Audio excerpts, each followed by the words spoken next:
Welcome to AstroTwins Radio, your cosmic GPS for life, love, and everything written in the stars. We're Tali and Ophira Edut, the AstroTwins, here to decode the astrology of the moment and help you navigate your destiny like a pro. Hey everyone, it is the week of April 28th to May 4th, the week of touching grass and grassroots action. We'll tell you why we're calling it that in a minute, but Tali here in Washington State. I took a little trip to a friend's house on Whidbey Island. We have these lovely islands. There are orcas behind me swimming, and I can go into full Taurus season denial for at least whenever I'm not checking my phone. So hello, everyone. And hi, Ophi in New York, sitting in a late afternoon sunbeam coming in the window, but no orcas, behind me. But hey, a girl can dream. So we've just come out of a Taurus new moon, which has got us feeling all kinds of ways and earthy and green and feel like hugging a tree, if only for dear life. But it's been an interesting time because we've just come out of the high retrograde season. We've had a little bit of a pause, but some other intensity. We've moved into, in the past couple weeks, we've moved into a season now where there are a lot of planets and placements in what are called the fixed signs. Those are the rooted mid-season signs: Taurus, Leo, Scorpio, and Aquarius. And these are new energies. So it's a grounding, anchoring, accountability energy that is tapping the brakes. I think that's probably a good thing.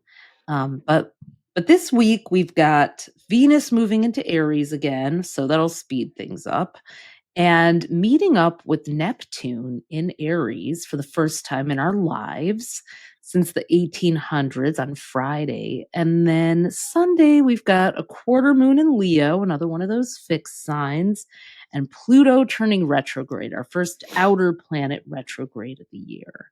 And let's not forget that we have May 1st, May Day, and Beltane. And that's kind of, it's like, ooh, let's celebrate spring into summer and fertility. And then May Day, oh my God. So we're kind of, it kind of is the dichotomy that we're in the world right now, where it's like, wow, it's so beautiful. Everything's blossoming, everything's blooming. Why does it feel like everything's burning at the same time? But yet, because it is. But you are best equipped of the two of us to give a shout out to Beltane again. A girl can dream. We really.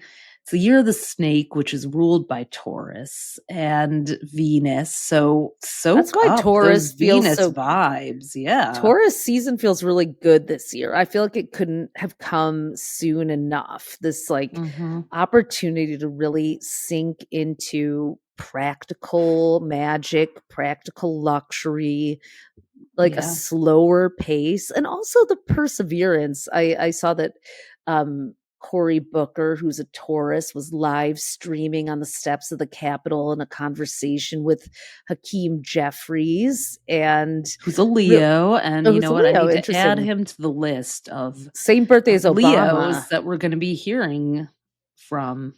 That's Mars true. And you Leo. Did mention that. Yeah, so they were. I guess he had done that with John Lewis some years ago, and then they just started chatting, and all of a sudden people started gathering. And I don't know, I didn't keep up on it because I went out for a walk, but I know that is just an example. I mean, he is kind of leading the grassroots charge in many ways. There's town halls that keep happening, and people may have felt like, oh, these things we've marched, we've protested before, it doesn't make a difference, but it is actually starting to make a difference, and boycotts are making a difference.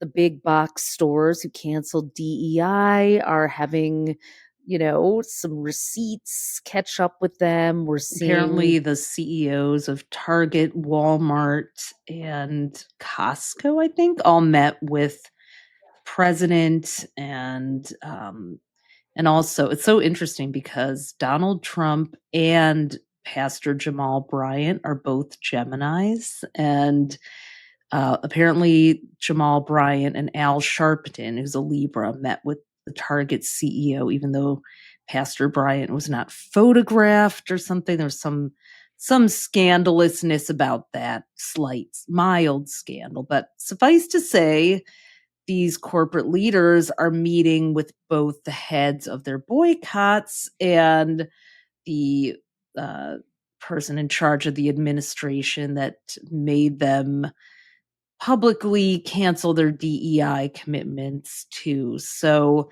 And there's also we some, like the tariffs and the impact the tariffs are having on the big box stores and a concern of them yeah. running out of supplies. So, I mean, again, we said a Yeah, couple weeks ago, Taurus's resources, yeah, the stash. Mhm. yeah, the receipts are, and then Tesla's, profits were like just dropped like notably, like a huge drop off. And so, you can only do evil for so long before people see the proof of it, before people see the impact of it. And now, you know, there's a big concern about Medicaid being cut. And listen, this year, the South Node is in Virgo, the lunar South Node, since January 11th. And that's where we really take a look collectively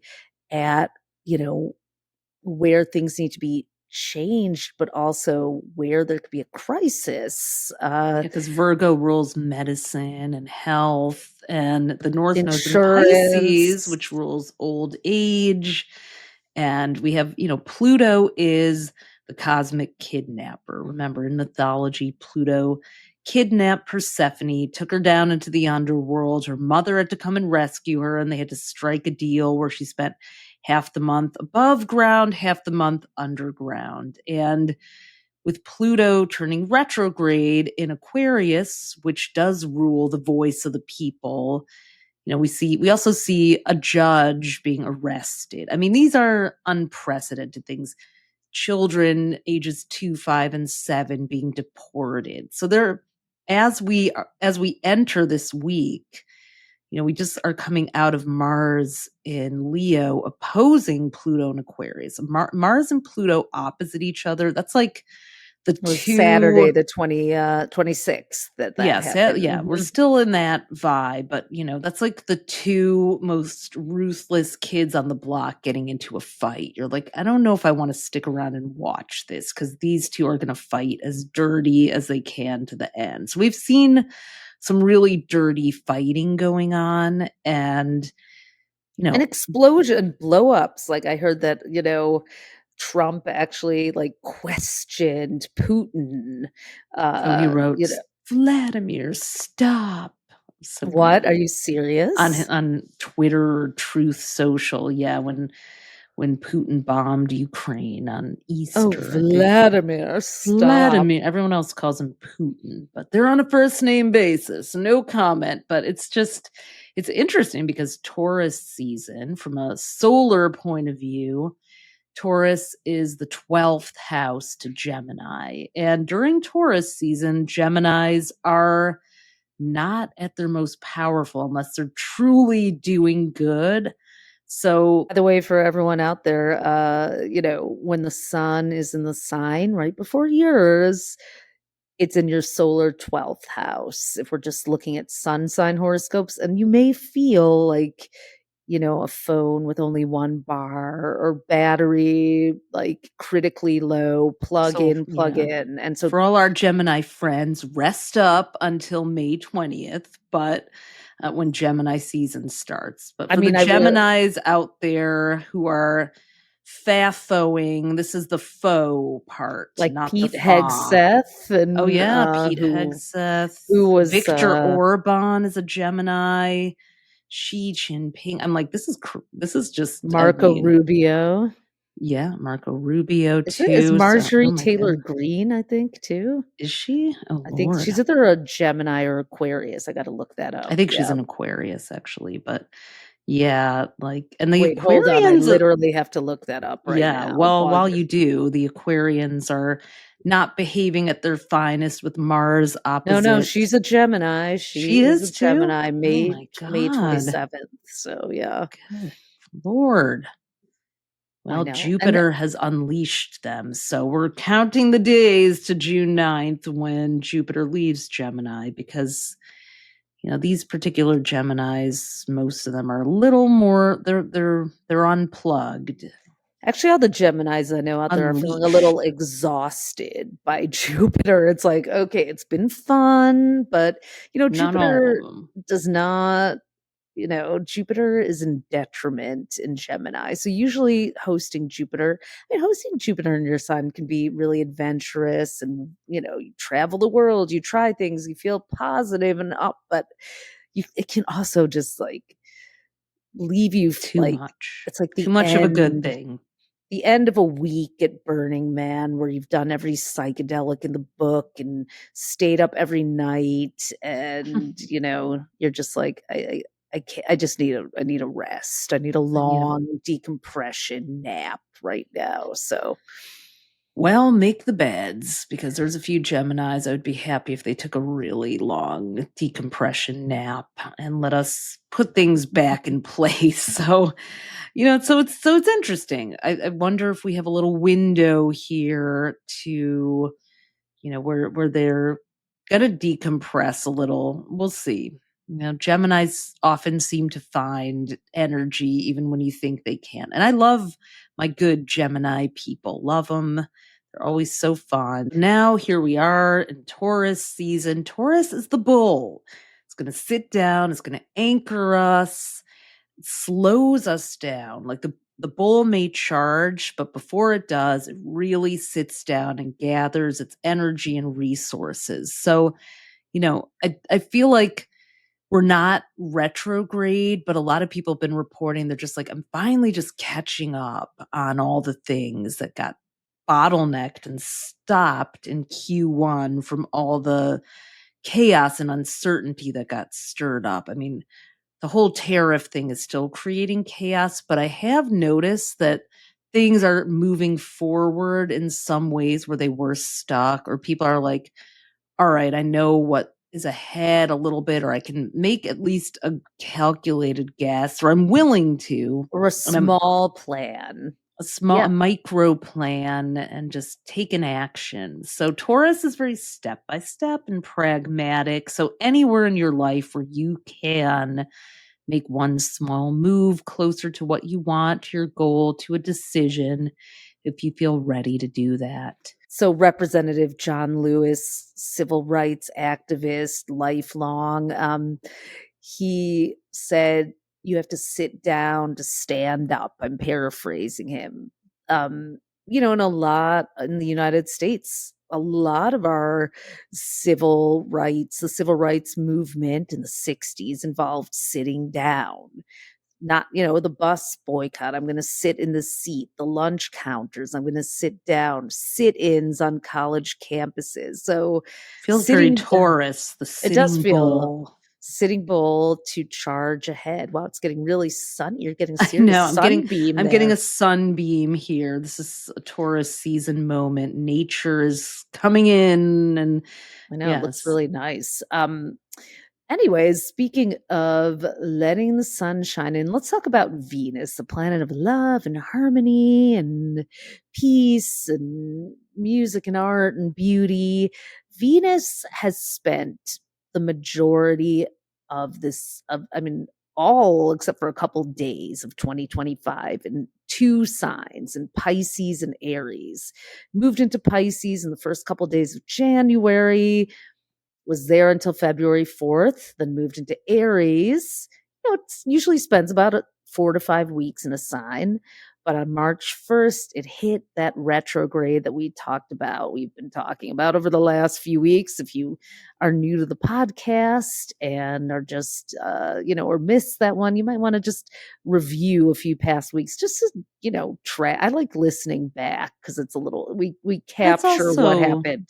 It's also what's coming up, if you didn't get to deal with it. It's the unfinished business. Yeah, too. yeah. So the retrograde happened March 1st to 27th in Aries, and back into Pisces, March 27th to April 12th, and then it's been direct in Pisces ever since. So Venus actually loves being in Pisces. It's exalted there, which is its favorite place to be in the zodiac. And it makes sense because Venus is very dreamy and romantic, and Pisces is this poetic, boundless sign. But Aries is a tighter fit, a tougher It's one. detriment in Aries. It's a detriment, meaning it's opposite its home sign of Libra.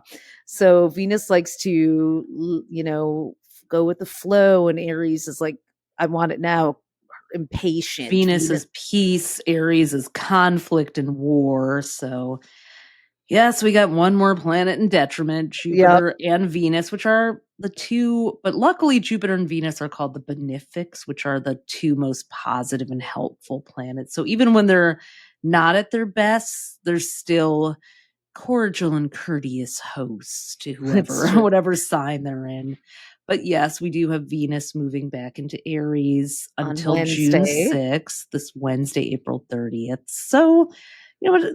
I loved Venus in Aries, and a lot of women I know particularly did. It was like it brought out this like feistiness in us, and self-love, like it was female friendships. Yeah, self-love. It hasn't been the best for relationships per se, but the relationship with yourself and tapping into your own needs and desires, absolutely.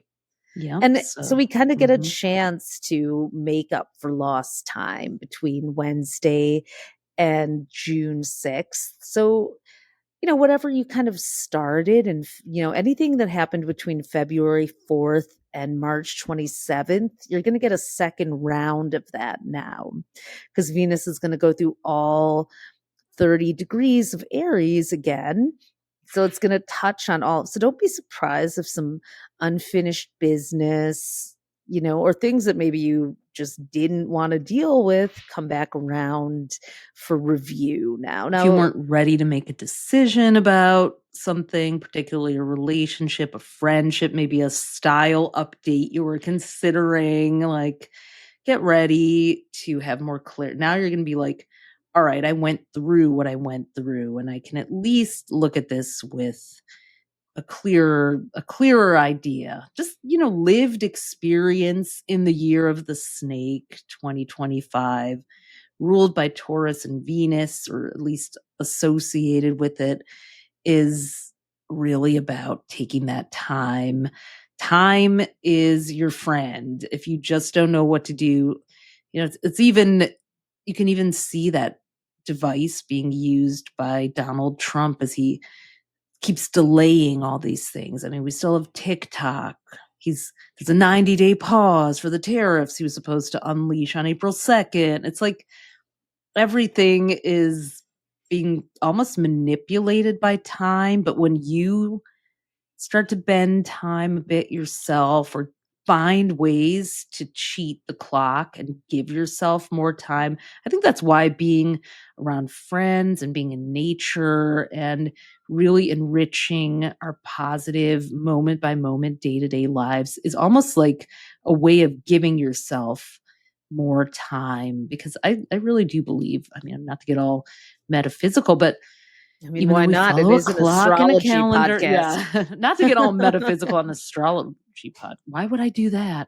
But time, your experience of time is elastic and it's an illusion, and a minute can feel like it flew by, or it can feel like an hour sometimes. So it's Kairos and Chronos time, and Kairos time is, that leads us to Friday when Venus and Neptune meet up. Yeah. They've done so 3 times this year, but this is the first time in our lives, first time since the 1860s, that Venus and Neptune are meeting up in Aries. And, Neptune moved into Aries on March 30th. That was a huge game changer. Definitely recommend listening back to that episode of the podcast because we get into like how that dovetails with the Civil War and all these other historic events, including suffrage, abolitionism, lots of things to actually be hopeful about. But Venus and Neptune syncing up in Aries, I mean, that is an interesting combination. If you're a creative, an artist, and we all are, I believe, but Friday and the weekend, are going to be really powerful times to just go into, communion with the muse, because Neptune is boundless imagination, divine downloads. Venus is the planet of beauty. Neptune finds beauty in everything. So And Venus and Neptune are compassion, harmony, and true. peace. And Aries is that fight. So, I'm hopeful that could maybe give us some progress with, for example, Kilmar Abrego Garcia and the makeup artist who are trapped in El Salvador, unfairly deported and illegally so, and still just in holding. So let's talk about a certain Libra too, Vladimir, or Putin as we prefer to call him, because we're not on a first name basis and never want to be. He's a Libra. And there are quite a lot of Libra leaders in the headlines too. Netanyahu, AOC, Gavin Newsom, Kamala Harris. Al Sharpton, who's in the Target negotiations that we mentioned. And who did I even say? Oh, yeah, Vladimir. So, and then we've got a lot of Aquarians too, from Zelensky to Erdogan of Turkey, the Italian president. Just so, I don't know if it's a president or prime minister. I think prime minister. Yep. Yeah, it's the prime minister. Yeah. Listen, there's a lot of people to keep track of. So, and then we've got the Leos with Mars and Leo, too, all out there. So with Venus going into Aries, being the ruler of Libra and Taurus, we're going to see some changes. We're going to see people finding ways to maybe peacefully protest, but really with Venus and Pisces could have made people a little more passive again since March 27th. They're feeling Pisces can have sort of a victim energy, whereas Aries is going to challenge you and stand up. And there have been some people doing protests, and there's another one planned this week. So I think maybe, protests will continue. We'll start picking up with Venus and Aries, peaceful protests, but civil action. We'll see. I mean, we'll see. It's so debatable. I mean, I'm not sure. I got to check the date of the hands-off march, but I think that was during Venus and Pisces.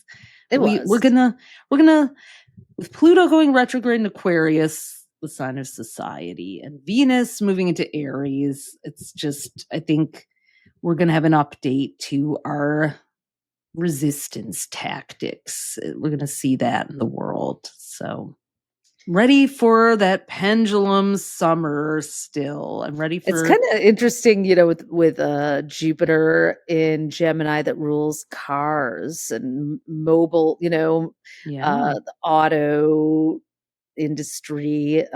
We have, Tesla figuring into so much of the drama going on, and data being, stolen and all kinds of things. Anyways, we can go on and on and on about that. Well, I think about Pluto, the thief, the kidnapper, and Aquarius, the sign that rules electronics and technology and data, and even probably electric vehicles, getting Pluto, I'm going to say it again, keeps receipts. And Pluto retrograde, I'm just picturing like an auditor dumping out all the receipts and being like, okay, accountability season has arrived. So May And if Day, yeah. yeah, Pluto turns retrograde Sunday, May 4th until October 13th, just to keep us all on track with that.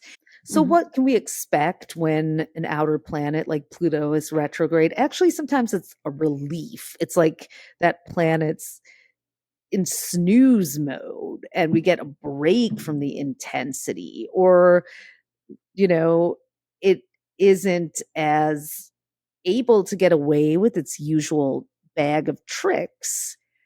And in the case of Pluto, the kidnapper, maybe we're Mhm. going to see some receipts around AI.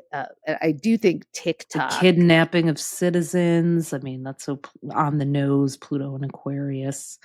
Yeah, maybe and some the TikTok corporate decisions, social prisons. media. Yeah. I mean, it's like, okay, the Trump administration is paying CCOT in El Salvador to house the prisoners. Like, what is going on? What are the business deals happening behind the scenes?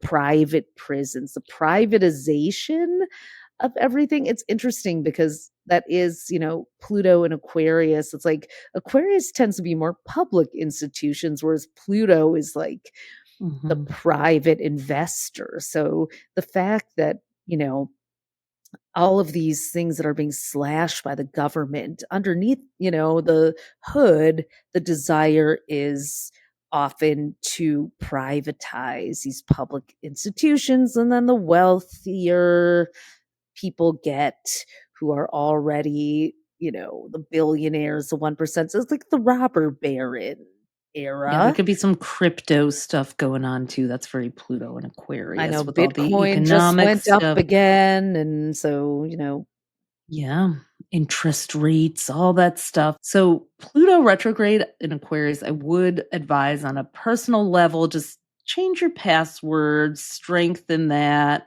If you are worried about some of the content on your social media feeds attracting trouble that you don't need in your life, I might consider taking it down or making an account private. This is where we're probably really going to also see the extent of data mining and data, you know, censorship corruption. Yeah. as And well, then and some of the things that the Doge group has done that haven't been above board could come to light too. Um, yeah, it's it's it's gonna be it's time. Now electronic receipts we will do have be. a nice quarter moon on Sunday in Leo, also potentially leveling the playing field between the haves and have-nots. The no kings March happened the day that Mars went into Leo, and that was Mhm. interesting. We do have Beltane on May 1st, and I want to give a shout out to Beltane because it is a very feminine festival. It is a time for fertility, and also track back to something we wrote about and read a little passage in our 2024 horoscope book. We predicted, this is the weirdest thing. So Beltane is a fertility festival, spring into summer. And in a month, on June 9th, we'll have Jupiter, the planet of abundance, going into Cancer that rules motherhood. Now, we love to celebrate that. What we don't love is when the government starts coming up with things like that feel like they're out of the Handmaid's Tale, like a $5,000 baby bonus being offered to women who want to have babies. But we did predict in our 2025 book that there could be a mini baby boom in 2025. Here's what we wrote on page 610 if you have the big book. Or if you have the trend report, it is in the family life section. So we wrote, with lusty Mars retrograde as we start the year in fertile Leo and nurturing Cancer, we may see a crush of mommy marketing targeted at 20 somethings.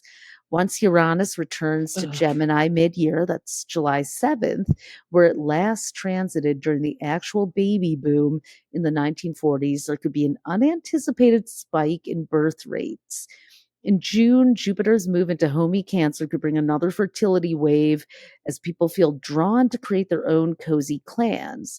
The difference this time, the new boom of babies could be raised in a non nuclear family structure. Now, there's also something kind of wild that was happening in China. They were going door to door, and I don't know if they still are, trying to basically proselytize to young women and convince them, to have babies because the birth rate has dropped so much. There is a real depopulation concern, meaning that in a lot of countries, like, there are far more old people than there are young, and there aren't going to be people to help out or enough keep resources going throughout the generations. I mean, I hate thinking that way because, obviously, we're not Your body, Gilead. your choice. Your body, your choice. But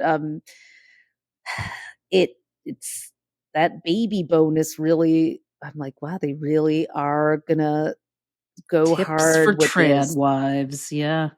And also interestingly, the non-traditional prediction. There have been a lot of articles about people choosing to live communally because of the cost of living. So are we gonna have like baby farms here? And it's just like it's so wild because at the same time, reproductive rights, like the price of eggs in every sense of the word is really a Steep. theme of this year. So funny, But not funny. grassroots, and so please go touch grass this week wherever you can. Hug a tree, get a house plant, put Safe some. grass, not the grass that's been sprayed with Roundup or whatever. Yeah. Or maybe roll up some grass and something if you want to. And You heard it here first. grassroots. I actually did, nodding to what you said there a minute ago. I did see something about this community of fairy tale cottages, tiny houses where people, like, there are starting to be Sounds these kind of kind of cool. pop-up mini neighborhoods. It's a little bit Walking Dead, where they had to like gate themselves off from the zombies. But I don't know, is that going to be the way Pluto and Aquarius plays out over the next 20 years, All where those people just. survivalists, we're going to be going and knocking on their commune doors because Yeah. Costco's out of eggs because of the tariffs. Is that the tale of 2025? I sure hope not. But I speaking just of our think 2025 book that you mentioned, a bunch of people have been coming to me and being like, I got it for Christmas or early in the year and I had it, but now I'm really starting to use it. Like, I'm looking back and going, whoa. So if you don't yet have the 2025 horoscope book, we have a special 50% off sale. I will get the code on that. But if you go to astrostyle.com, you can click and order it. And we really, what's the we haven't code? even started. I'm going to find it. It is 50% off with the code April50. And we really did. We're not even scratching the surface yet of the transits that are happening, like in the summer and later in May when Saturn goes into Aries for the first time since the 90s. Uranus goes into Gemini July 7th. There's so much. The pendulum swing, and then all those planets. Neptune is in Aries now, but it's going to swing back to Pisces later this year, and Yeah, we really Uranus will covered do a that. little bit of 4 months in Gemini, and then go into Taurus. And I mean, this year is really, I feel like 2025 is practice for 2026. It's a 9-year, the end of the numerology cycle.